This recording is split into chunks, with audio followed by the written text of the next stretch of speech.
ఈ రాష్ట్రం భారతదేశంలోనే పంజాబ్ రాష్ట్రానికి పోటీపడి వ్యవసాయ ఉత్పత్తులు మరిధాన్యాన్ని పండించే రాష్ట్రాన్ని ఇవాళ చదువుతో అల్లాడుతుంది.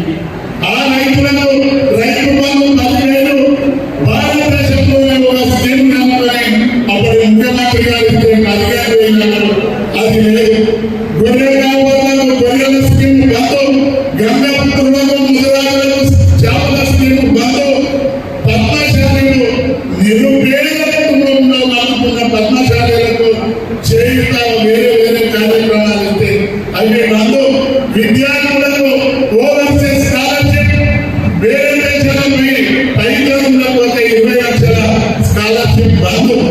అన్ని బంధు కార్యక్రమాలు ప్రకటిస్తూ ఈ పుణ్యాత్మక ముందుకు చదువు అల్లాడుకుంటే మన ముఖ్యమంత్రి గారు మన భువనగిరి ప్రాంతంలోనే పర్యటించి రైతుల దగ్గరికి వెళ్తే ముఖ్యమంత్రి ఏమంటుందంటే కేసీఆర్ గారి ప్రాయకుడు వినాలని అంటూ సిగ్గులని ముఖ్యమంత్రి గారు కేసీఆర్ ప్రాయ కాదు, కాంగ్రెస్ పార్టీ కార్యకర్తలు నాయకులు 10 సంవత్సరాలు తిప్పబడి కాంగ్రెస్ వేరే పార్టీకి వచ్చి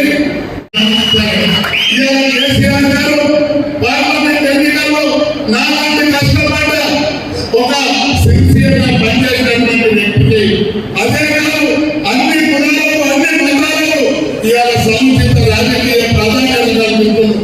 ఆర్ఎస్ ప్రవీణ్ కుమార్ గారు ఒక ఐపీఎస్ వదిలేసి టీడీపీ పరిస్థితి వదిలేసి బీఎస్పీ పెట్టి బీఎస్పీ వల్ల జగన్కి బీఆర్ఎస్ పార్టీలో చేస్తే వారికి రోజు నాగరికతను పార్లమెంట్ ఒక గౌరవ సామాజిక వర్గానికి, ఒక ముదిరాజ సామాజిక వర్గానికి, ఒక అన్ని గమ సామాజిక వర్గానికి, అన్ని వర్గాలకు న్యాయం చేసినటువంటి వ్యక్తి ఒకరో ఇద్దరు మొగులు మోతులు పార్టీ పేరు చెప్పుకొని కొంత పప్పగలుగుతారు.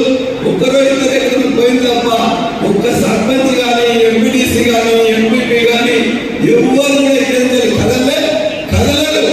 జనగామంటనే ఆనాటి నుండి ఈనాటి వరకు ఆనాడు తెలంగాణ సాయుధ పోరాటంలో ముందున్నది, నక్సలైట్ ఉద్యమంలో ముందున్నది, తెలంగాణ మళ్ళీ తొలి దశలో ముందున్నది. ఇవాళ కూడా ప్రతిపక్షంలో ఉన్న వారిని కొట్టాడంలో కూడా ముందుంటుందని చెప్పేసి మీ అందరికీ హామీ ఇస్తున్నా ఉన్నా.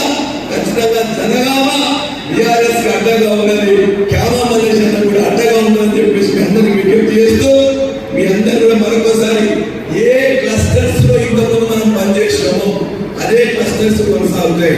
కొత్త